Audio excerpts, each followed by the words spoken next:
Good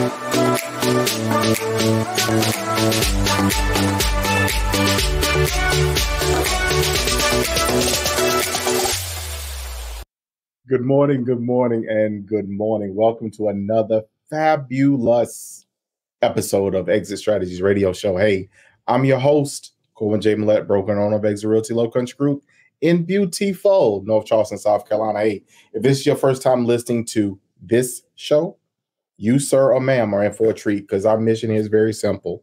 That is to empower our community through financial literacy and real estate education. Guys, we are legacy building. That is what we do.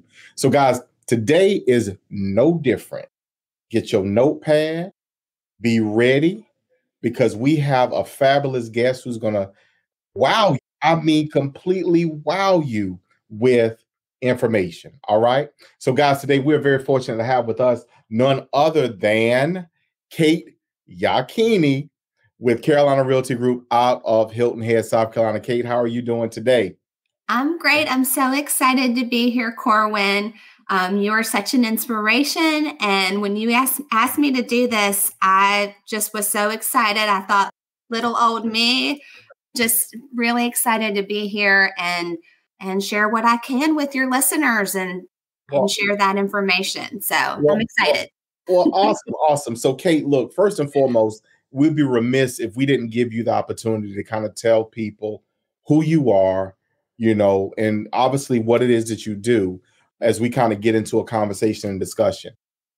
Yes. Okay. So I actually kind of thought of this as the origin story.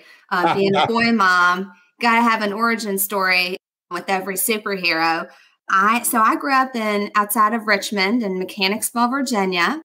I spent pretty much all my life there. It was a rural area that grew into a suburban area. And I went to school at the University of Virginia, which is my alma mater. Loved that school. Loved my time there. And I met my husband on family vacation in Hilton Head. Oh. And so we spent that next year dating. It was between my third and fourth year of college. And then the day after I graduated, I moved to Hilton Head, and so it's been an amazing almost 20 years since that day. So we're coming up on 20 years I am in Hilton Head.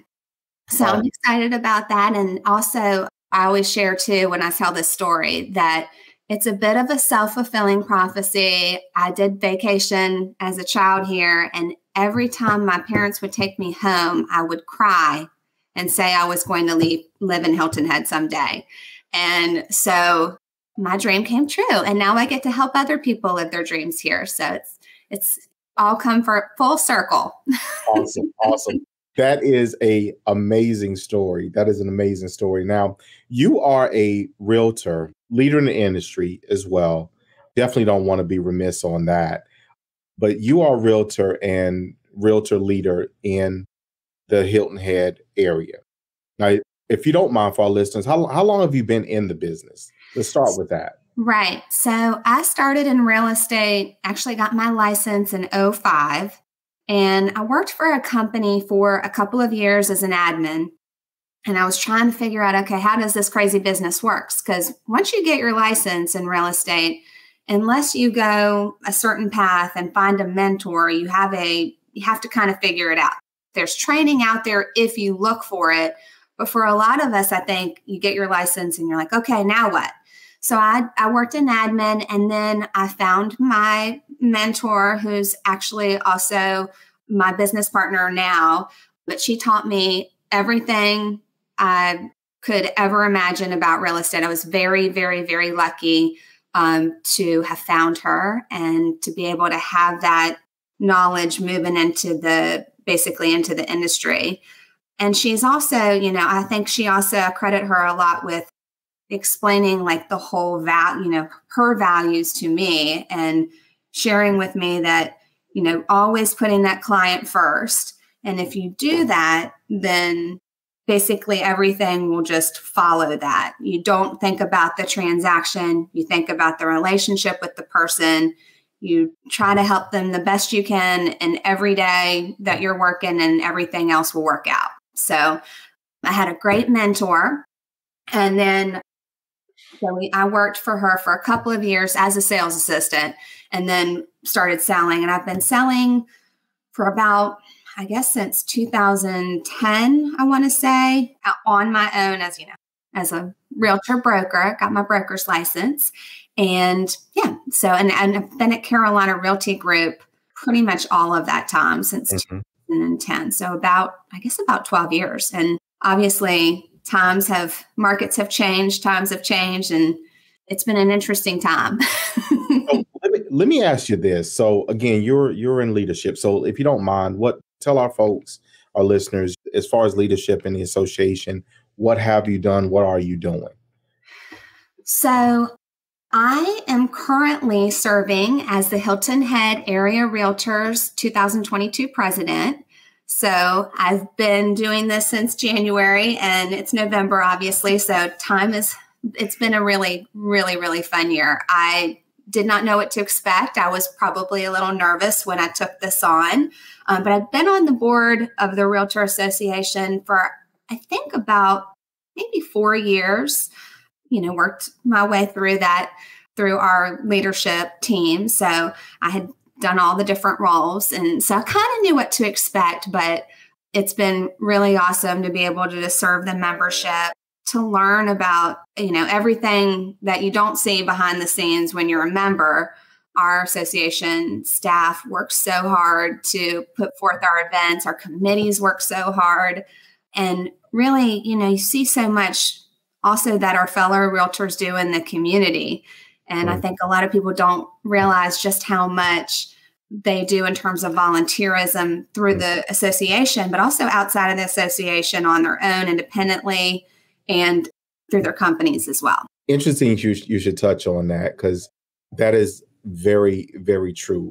The realtors actually tend to be more socially and community oriented, meaning, as far as involvement goes, than a lot of other people. Oftentimes, your realtor is someone who may, because of, if they think things could be different or be better, is running for public office and things of that nature. There's a lot of that. And it's amazing to me how many of our legislators at the state level, let alone at the local, county and municipal and the county levels, are realtor members. They saw a need and they just jumped in. Totally, Corwin. Actually, one of our members, Mayor Solka, is the mayor of Bluffton. And so, we see a lot of that. And actually, I think also one of our affiliates is running for mayor, Alan Perry. So that's exciting. But I think you do see a lot of realtors get involved in the community politically. And also, you see them volunteering through Meals on Wheels, through all these different great organizations in our area. So it's nice to be able to serve people who are so community minded. And it's been great. It's been a great year. So let me throw this question, because, a lot of our listeners have no idea of the structure of the realtor organizations, the top level, the state level, let alone, the local realtor, associations, the offices throughout, our state or any other state. In that structure, you have a staff side, which is, headed by a CEO. And then you have a board side, a board of directors that's, obviously headed by a president.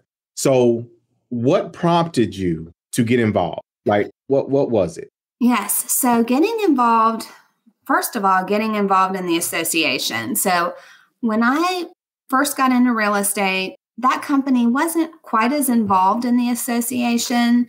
But I did see, when I moved to Carolina Realty Group, I did see members of our company who were very successful and had been very involved in the association. And I asked them, I said, what was your experience like? Why did you do this? And actually just started going to the events. And I was realizing not only was the material and the content really helpful to my business, but the people at the events were also very supportive. Like, there was this kind of collaborative environment of learning with professionals from all different companies coming together to hear about the schools or hear about what's going on in our county or what's happening with the latest legislation that we need to be listening to and understanding. So I think that's really what drew me in, was this sort of environment of collaboration.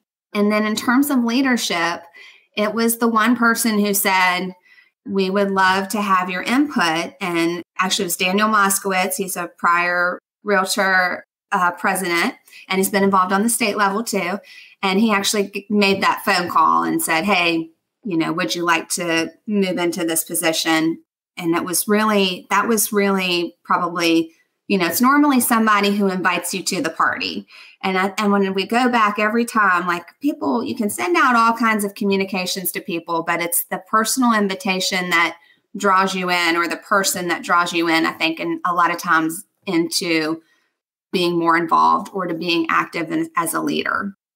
So, and that's so true. When people are gathered, like at, leadership meetings and events and all that stuff, and if you get an opportunity to ever ask someone question, either, frame that way or frame differently, but with the same context as to, why are you here or what got you here, you tend to get, well, this person, and they recall the person by name. Sometimes they can recall where they were. I can recall bits of the conversation, but I can tell you where I was, like driving. I was on the road driving and literally remember the street I was on and making a turn onto the next street in the midst of this conversation and quote unquote, getting the ask.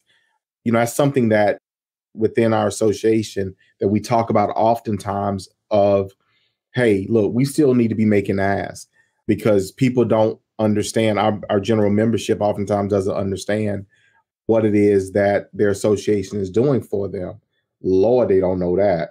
But on the other side of it, they also don't understand that their voice matters. That is something definitely, in today's age that people really struggle with, about their place within an organization or within a system, their identity. They want to make sure they're heard, and they have the opportunity to be heard by serving. Yes. And I would say too, Cor, when we talk about leadership, and one of the biggest responsibilities is identifying those next leaders and replacing ourselves, because you come in, you have all these fresh ideas, and then 6 years later, you are the old ideas that were fresh at one point. So you've got to bring those new people along. I'm excited that not only are there opportunities through our association, but we actually have a Women's Council of Realtors that is launching in Hilton Head. So that's really exciting, in Hilton Head and Bluffton, I should say. So there will be more leaders coming up through that. And yeah, I think it's a really important part, is just kind of helping move those people along in their process and replacing ourselves as we go. Exactly. Because that's what it is, what it's about. It's about succession that's indicative of growth. If you're able to transition from here to, okay, this is going to be the next phase, and this is going to be the next phase, that allows the organization as a whole to survive and to thrive. So I want to change gears real quick. So you've been around for a while. You have seen different markets. You've seen different times. So in this season, in this time, what are you sharing with prospective consumers as it relates to, obviously, I know you're getting the question, well, hey, Kate, what in the heck is going on in the market? Is this a great time to buy, or is this a great time to sell? What are you telling people in this time? Corwin, that is such a great question. I think, we are getting this question a lot. And I will go back to what David Kent said on one of your previous podcasts, where he said real estate is a long-term thing. It is not, a quick thing typically for people to make money on real estate. And if you're buying because you want to live in a house or don't have a house, to me, that seems like a pretty good choice, because otherwise rents, I was looking up some statistics of what rents are going to rise in the next year, what they're predicting. And those rates are pretty high. Between 5 and 8% is what I was seeing on certain websites.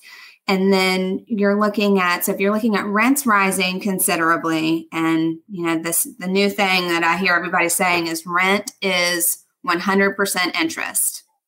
So now you're looking at your mortgage rate rising 1%, 2%, 3%. Yeah, it's a lot. But if you're planning on staying in a home long term, I don't see massive amounts of housing being added to our housing stock, not like what we need supposedly at a national level.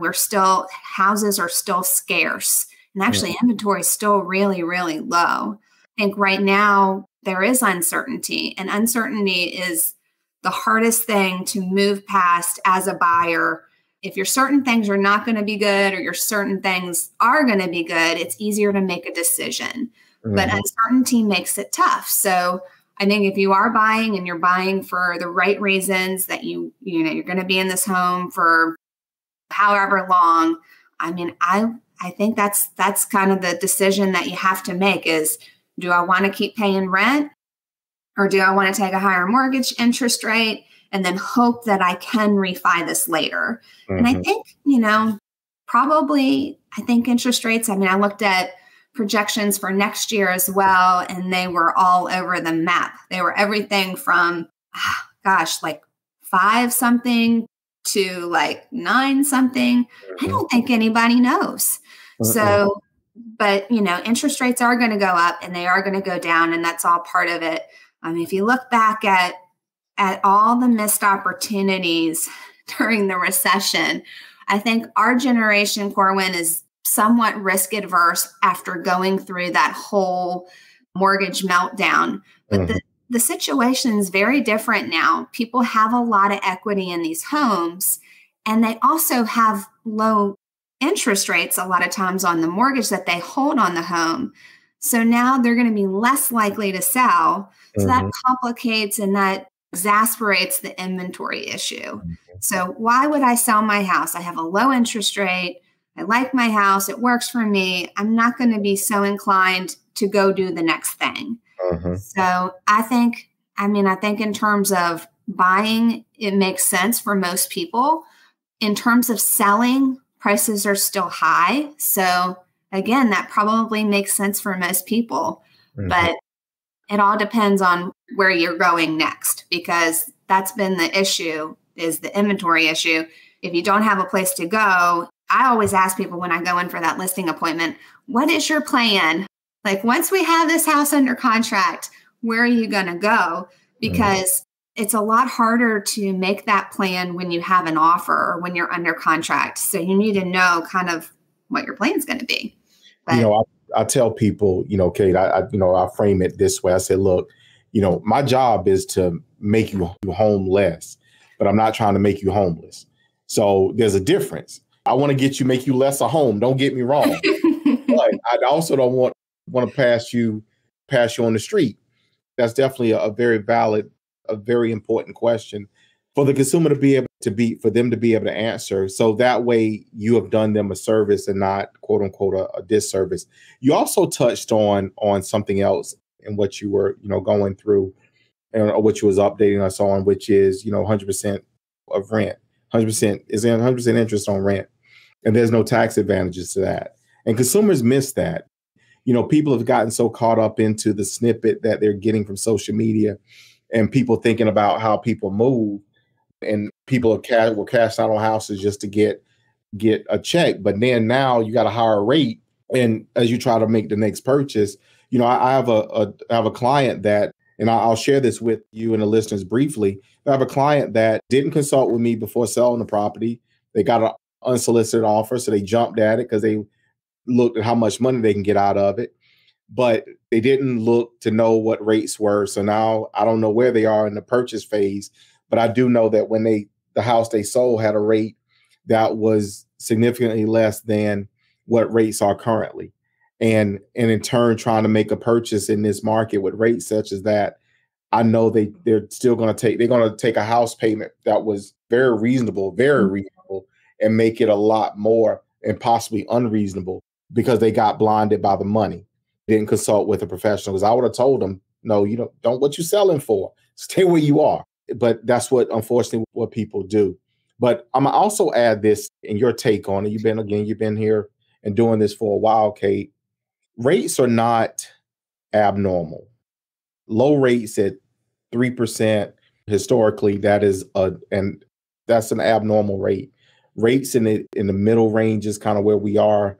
Above 6. I started in the business, rates were 6, 7. I remember I closed some people at 8 and 9. And one of my agents recently in the office meeting, said, hey, the first house I bought, my rate was, I think, 10.99.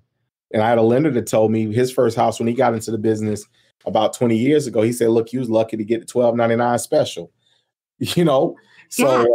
Your opinion on that, if you don't mind. Yeah. So same kind of thing. When I got in, I think rates were, I want to say they were around 6%. And I think when they dropped below 6%, everyone was like, oh, we better go refi. It's 5.5%. We better get our refi in. But, I think that they, like you say, they are going to go up and down. And it doesn't necessarily change the overall dynamics of the market, how many houses there are, what our housing supply is, and what the demand is like. And of course, I know you're very aware of this, Corwin, being in another beautiful coastal area. There's a lot of demand for being in our communities. Mm-hmm. And so it is kind of it's a situation. We don't have enough houses. And I think that's really what people are probably missing when they're looking at those rates solely and making their decision based on the interest rate. We have to look at it with a broader mind so we have a full understanding or better understanding. I think is probably, par for the course. The consumer tends to lag. And for our listeners, guys, we don't want you guys to lag. So we're having this conversation so that you are on it. People bought houses at rates higher than what they are now. Those people, when rates repositioned and went lower, they were able to refinance. But when they made the purchase, they also made the purchase at a price point that was lower. So their advantage was they gained appreciation. So they gained value in the home. And in turn, subsequently, when they refinanced at a lower rate, they lowered their payment on the same asset and having the same financial gain. When you're not in the game, when you're not making the purchase, you don't have the option to do that. You miss out on that completely by not being in the game. So for our listeners, we want you to understand that. Kate wants you to understand that, because it is important that we look at the full picture and not just this little blemish that's in the corner, so to speak. Now, Kate, look, if you don't mind, give our listeners your contact information. Where can they reach you at? Y'all can reach me on my cell phone, text, or calling at 843-683-5283. And you can also visit my website. It's kateyachini.com. And I'm at kateyachini.com if you want to email me. So I'm looking forward to hearing your questions. Awesome. Y'all please reach out to Kate. If you're thinking about going to Hilton Head area, need help anywhere in the state of South Carolina, y'all give Kate a holler. And she can connect you to some awesome people across the country as well. So don't y'all forget that. So Kate, you're going to be at NER, I'm assuming, here pretty soon, as far as convention, correct? So I went to NAR last year because how we have it structured, we have President-elect go to NAR. And so I went to San Diego and it was absolutely beautiful. So I'm jealous that also, though, that I'm not going to be down there in Orlando with y'all, but I know it will be a lot of fun and lots of great information. I feel like those two conferences you do as President-elect, the NAR Leadership Conference in Chicago and then the national conference, were so eye-opening to, especially, Corwin, hear these stories of realtors who have started charities, done these amazing, amazing things for their communities and given back in all these different ways. So, yeah. Are you going to be down there, Corwin? I will be. So a few meetings and things of that nature. So I'm always excited to spend time around, our leadership, around our leadership team. So I'm super excited about that. It's always good conversation, good information and ideas that are shared. So I hate we'll miss you, but we know that you will definitely be at the next conference you have the opportunity to attend. So for our listeners, guys, as we kind of wrap up on today, Kate, I want to thank you so much for taking time out of your very busy schedule to help tell a story, because that's what this is. We are, telling the story and telling your story as to your engagement, your involvement, how you got into what started you in realtor leadership, and what you've learned since you've been in the business. So we got to get you scheduled in near future for another show, because we want to explore that a little bit more as you kind of talk about maybe let's have a conversation maybe about how your market moves. So meaning when, not necessarily when is the best time, but when is it a more opportune time, if you will, to purchase homes and houses in Hilton Head, because that is a beautiful area down there where you at, lady. That is a Oh, well, wonderful. thank you. I love your area too. It's so beautiful. But yeah, no, I think Corwin, that would be a great conversation. And I really think so much of your show in terms of the legacy building and, helping people understand all these financial things that, you don't necessarily get an education about these things in school. And we've got to be teaching our kids about it. We've got to be teaching financial literacy sometimes to our buyers, and sometimes just, to people in general who wouldn't have gotten that in another fashion. So yeah, I'm excited. I would love to come back, Corwin. Thank you. So for our listeners, guys, as we wrap up today's show, I want to thank y'all guys for tuning in. You all know how I feel about you, but it don't matter, because I'm going to tell you anyway. And that is, I love you. I love you. I love you. And we're going to see you guys out there in those streets.